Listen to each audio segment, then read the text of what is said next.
నమస్కారం SSC popular channel news కి స్వాగతం. హెడ్లైన్ చూద్దాం. Telangana super game changer regional ring road 2 భాగాలుగా ప్రాజెక్ట్, కేంద్ర ప్రభుత్వం కీలక అప్డేట్.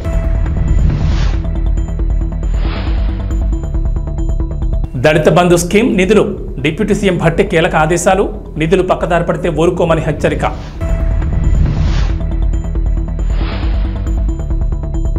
రేపు కలెక్టర్లతో సదస్సు, సీఎం చంద్రబాబు కీలక నిర్ణయం. తెలంగాణను వేడని వానలు, ఈరోజు పలు జిల్లాల్లో వర్షాలు. Telangana super game changer regional ring road project అని ప్రభుత్వ పెద్దలు చెప్తున్నారు. ప్రస్తుతం ఉన్న outer ring road game changer అయితే సగం తెలంగాణను అభివృద్ధి చేసే regional ring road super game changer అని అంటున్నారు. 2 భాగాలుగా ఈ ప్రాజెక్టును పట్టాలెక్కిస్తున్నారు. ఉత్తర భాగానికి ఇప్పటికే జాతీయ నెంబర్ను కేటాయించారు. మొత్తం 350 కిలోమీటర్ల మేర నిర్మించి తలపెట్టిన ఈ ప్రాజెక్ట్ ఉత్తర భాగం 161.59 కిలోమీటర్లు నిర్మించనున్నారు. రెండో దశలో దక్షిణ భాగం రహదారిని 189.20 కిలోమీటర్ల మేర నిర్మించనున్నారు. అయితే RRR నిర్మాణం కోసం త్రైపాక్షిక ఒప్పంద పత్రాల రూపకల్పన కసరత్తు తాజాగా మొదలైంది. గతంలో ఉత్తర భాగం కోసం త్రైపాక్షిక ఒప్పందాన్ని అధికారులు సిద్ధం చేశారు. అయితే తాజా పరిణామాల నేపథ్యంలో ఉత్తర దక్షిణ భాగాలు కలిపి ఒకే ఒప్పందం చేసుకునేందుకు వీలుగా కేంద్ర రహదారుల శాఖ అధికారులు సమాయత్తమవుతున్నారు. 2 భాగాలకు కలిపి ఒప్పంద పత్రాలను రూపొందించే క్రమంలో రెండో భాగమైన దక్షిణ భాగంపై క్షేత్రస్థాయి పరిశీలన చేయాలని కేంద్ర మంత్రిత్వ శాఖ తెలంగాణలోని జాతీయ రహదారుల సంస్థ అధికారులను కోరినట్లు తెలిసింది. గతంతో పోలిస్తే దక్షిణ భాగం విస్తీర్ణం కాస్త పెరిగింది. అయితే ఈ మార్గానికి అధికారికంగా అలైన్మెంట్ ఇంకా ఖరారు చేయలేదు. షెడ్యూల్డ్ కులాల కమ్యూనిటీకి చెందిన కుటుంబాల ఆర్థిక అభివృద్ధి కోసం గత బీఆర్ఎస్ ప్రభుత్వం దళిత బంధు పథకం అమలు చేసిన సంగతి తెలిసిందే. ఈ పథకం కింద అర్హులైన ఎస్సీ కుటుంబాలకు వారి సొంత వ్యాపారాలు నిర్వహించుకుని ఆర్థికంగా నిలదొక్కునేందుకు గాను 10 లక్షల ఆర్థిక సహాయం అందించింది. వారు చిన్న వ్యాపారాలు, వ్యవస్థాపక వెంచర్లు ప్రారంభించడానికి ఒక్కో కుటుంబానికి 10 లక్షల చొప్పున గ్రాంట్ రూపంలో అందించారు. ఆదాయ ఉత్పత్తి పథకాలను స్థాపించడానికి 100% గ్రాంట్ సబ్సిడీగా అర్హులైన ఎస్సీ కుటుంబాలకు 10 లక్షలు వన్ టైం పెట్టుబడిగా అందించారు. అయితే ఈ పథకం అమల్లో అనేక అవకతవకలు జరిగాయని ప్రస్తుత కాంగ్రెస్ ప్రభుత్వం ఆరోపిస్తోంది. ఎమ్మెల్యేలు, బీఆర్ఎస్ పార్టీ పెద్ద లీడర్లు కుమ్మక్కై నిధులను పక్కదారి పట్టించారనే విమర్శలు ఉన్నాయి.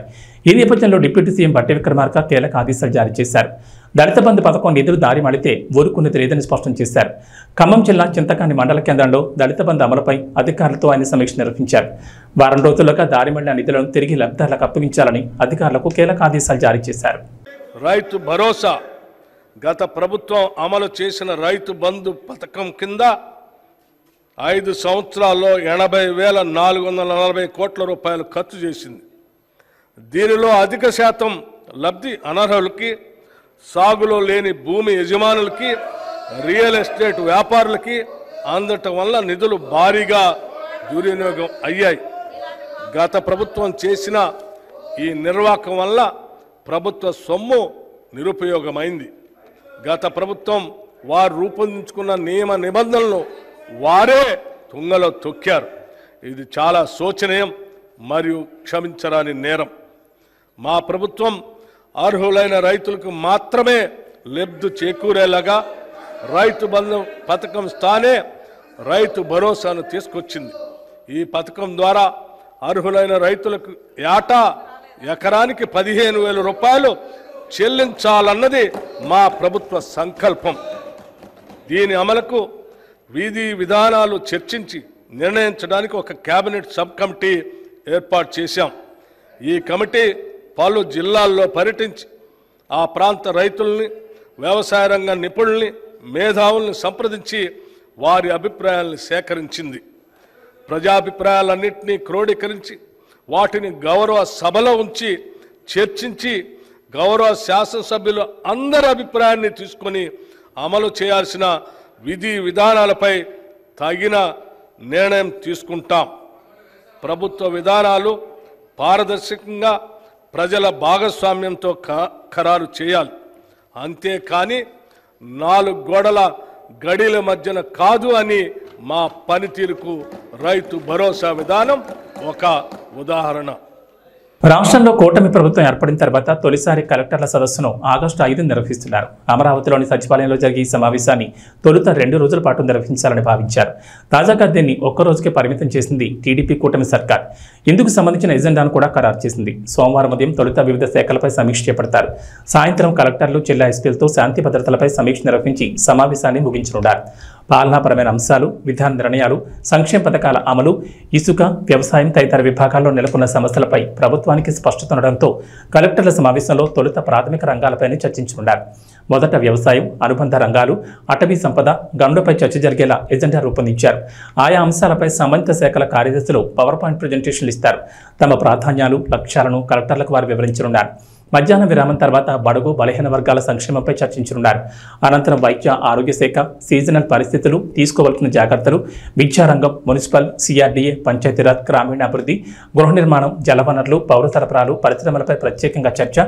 సాయంత్రం రెవెన్యూ శాఖపై చర్చ జరగనుంది. హైదరాబాద్ మహానగరం భౌగోళిక పరిధిని పెంచనున్నట్లు ముఖ్యమంత్రి రేవంత్ రెడ్డి ఇదివరకే ప్రకటించారు. ఈ నేపథ్యంలో విపత్తుల నిర్వహణ విభాగం పరిధిని, దాని బాధ్యతలను విస్తరించాలని అధికారులకు కీలక ఆదేశాలు జారీ చేశారు. జీహెచ్ఎంసీ, దాని చుట్టూ ఉన్న 27 మున్సిపాలిటీలు, కార్పొరేషన్లు మొత్తంగా ఔటర్ రింగ్ రోడ్ వరకు విపత్తుల విభాగం సేవలు అందించేందుకు వ్యవస్థాపరమైన మార్పులు చేయాలని చెప్పారు. విపత్తుల నిర్వహణ విభాగాన్ని ఇక నుంచి Hyderabad disaster response and asset protection agency అని పేరు మార్చాలని నిర్ణయించారు. ఈ నేపథ్యంలో హైదరాబాద్ పరిధిలోకి 33 గ్రామాలు చేరుస్తూ పంచాయతీరాజ్, గ్రామీణాభివృద్ధి శాఖ తాజాగా ప్రతిపాదనలు సిద్ధం చేసింది. హైదరాబాద్ పరిధిని ఓఆర్ఆర్ వరకు విస్తరించాలని రాష్ట్ర ప్రభుత్వం నిర్ణయం మేరకు మున్సిపాలిటీలు, మున్సిపల్ కార్పొరేషన్లు, గ్రామ పంచాయతీలను గుర్తించిన అధికారులు వాటి జాబితాను ప్రభుత్వానికి నివేదించింది. మొత్తం హైదరాబాద్ పరిధి 2053 చదరపు కిలోమీటర్లుగా నిర్ణయించారు.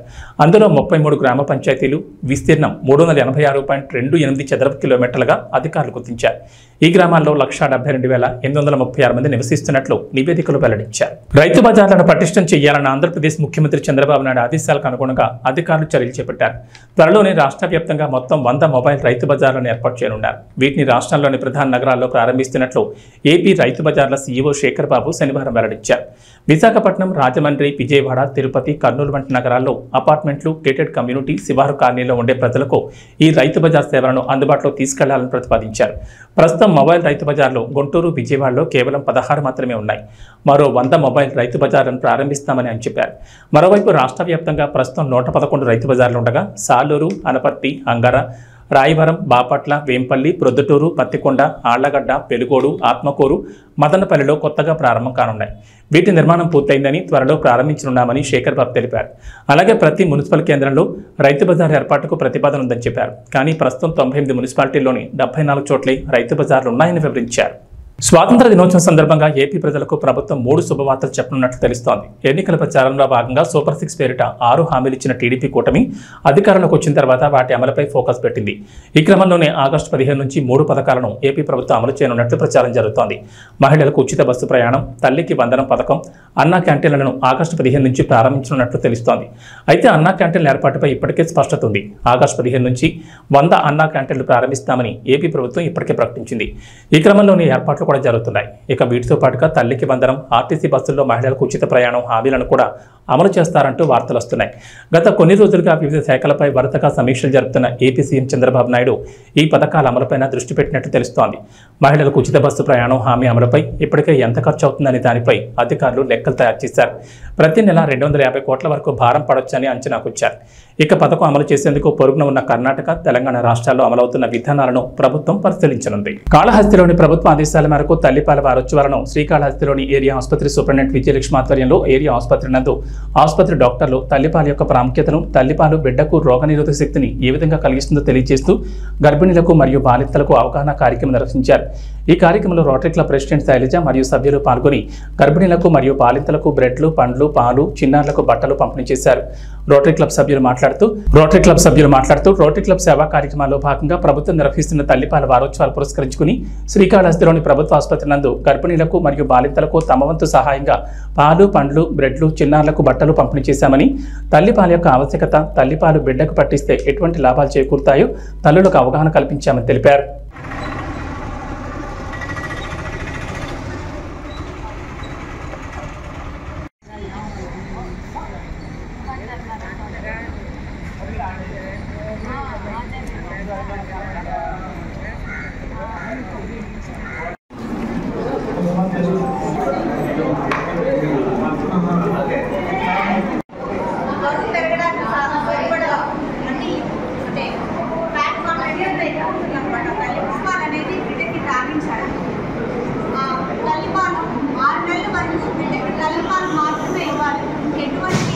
ఉపయోగపడే అన్ని కాంటెంట్స్ అన్ని ఆ తల్లిపాలలో ఉంటాయి.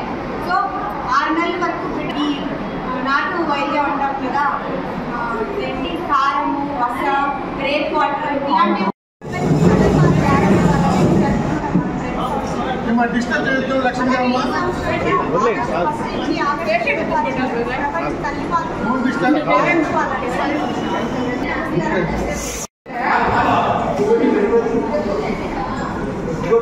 అనకాపల్లి జిల్లా చీడికాడ రావికవతం ప్రాంతాల్లో భారీగా గంజాయిని పట్టుకున్నారు. సుమారు 12 లక్షల విలువ చేసే 250 కేజీల గంజాయిని స్వాధీనం చేసుకున్నారు. గాంజా పార్టీలో మనం మొత్తం అనకాపల్లి డిస్ట్రిక్ట్లో కూడా గాంజా మీద నిఘా పెంచడం జరిగింది. సో ఈ ఎఫర్ట్స్ రిజల్ట్గా నిన్న మనకి 2 మేజర్ క్యాచెస్ అయింది. చీడికాడ పోలీస్ స్టేషన్ లిమిట్స్లో ఒక 150 కేజీస్ గాంజా పట్టుకున్నాము.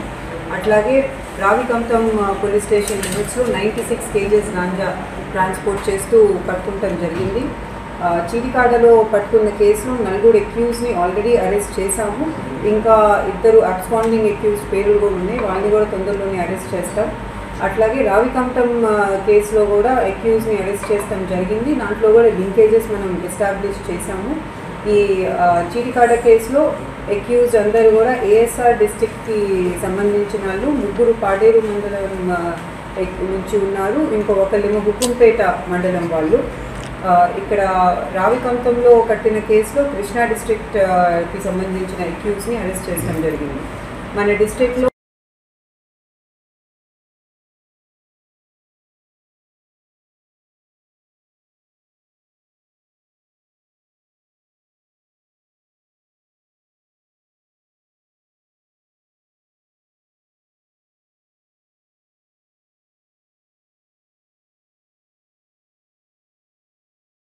రాష్ట్రమంతా జలకళతో వెలుగోడు బ్యాలెన్సింగ్ రిజర్వాయర్ నుంచి మద్రాస్ కాలువకు నీటిని విడుదల చేసి ఒక గేటు ద్వారా మద్రాస్ కాలువకు 1000 క్యూసెక్ల నీటిని ఎమ్మెల్యే బుడ్డ రాజశేఖర రెడ్డి విడుదల చేశారు.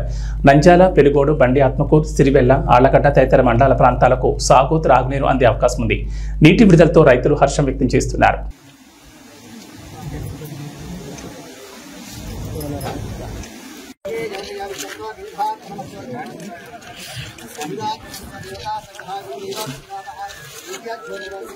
పక్కకు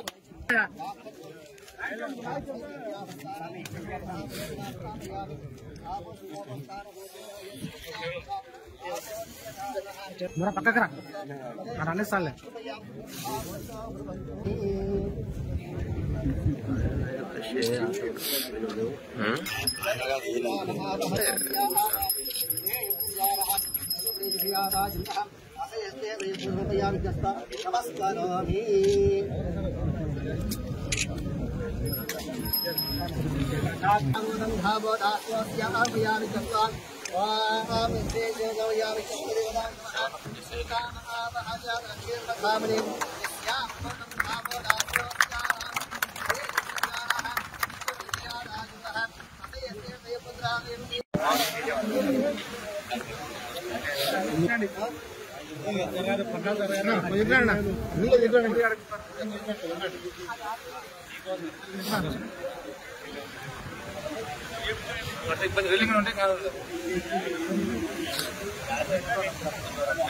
ముందర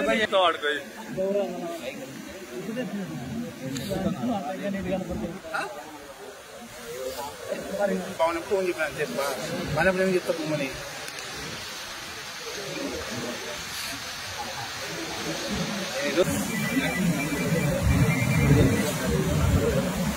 అదే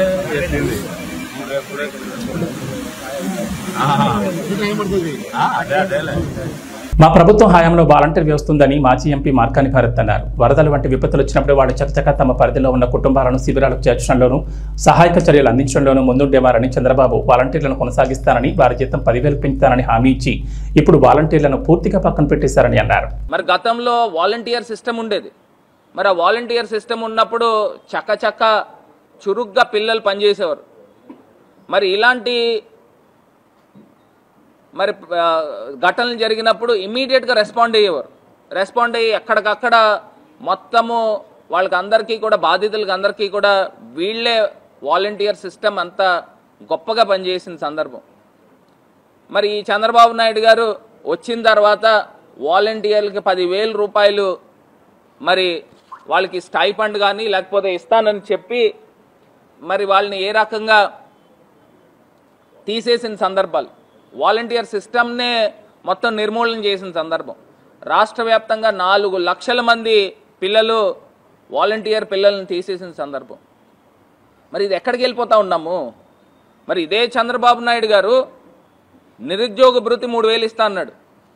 మరి వాలంటీర్స్ కూడా పాపం చాలామందికి ఉద్యోగ ఉపాధి లేకపోవడం వలన కదా మరి వాలంటీర్స్ కింద వస్తూ ఉన్నారు. మరి నిజంగా ఆ రకంగా ఆలోచన చేసిన ఈ వాలంటీర్ సిస్టమ్ని కంటిన్యూ చేయాలి కదా. మరి ఈయనే మాటలు ఇచ్చాడు, ఇదే చంద్రబాబు నాయుడు గారు మరి మాటలు ఇచ్చి వాగ్దానాలు చేసి మరి ఏ రకంగా వాలంటీర్ సిస్టమ్ని పూర్తిగా నిర్వీర్యం చేసిన సందర్భం. రాష్ట్రమంతా జలకళతో వెలుగోడు బ్యాలెన్సింగ్ రిజర్వాయర్ నుంచి మద్రాస్ కాలువకు నీటిని విడుదల చేసి ఒక గేటు ద్వారా మద్రాస్ కాలువకు 1000 క్యూసెక్ల నీటిని ఎమ్మెల్యే బుడ్డ రాజశేఖర రెడ్డి విడుదల చేశారు. నంద్యాల, వెలుగోడు, బండి ఆత్మకూరు, సిరివెల్ల, ఆళ్లగడ్డ తదితర మండల ప్రాంతాలకు సాగు, త్రాగునీరు అందే అవకాశం ఉంది.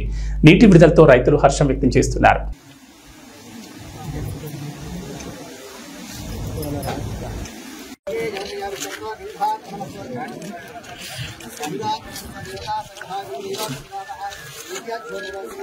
పక్కకు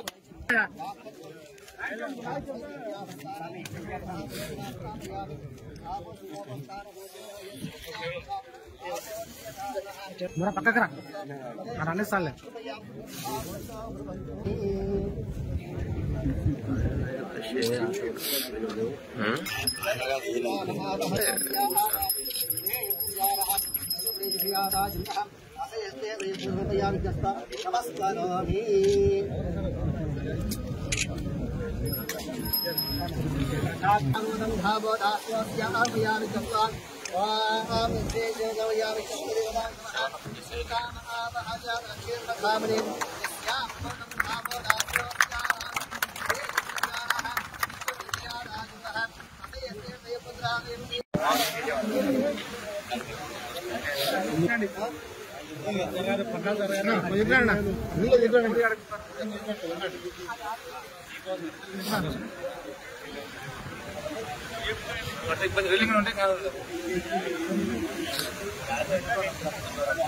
ముందర చెప్తావాడుకో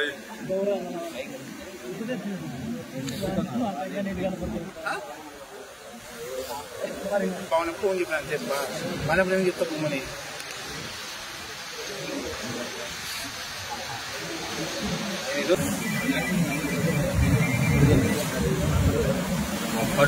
చెప్పింది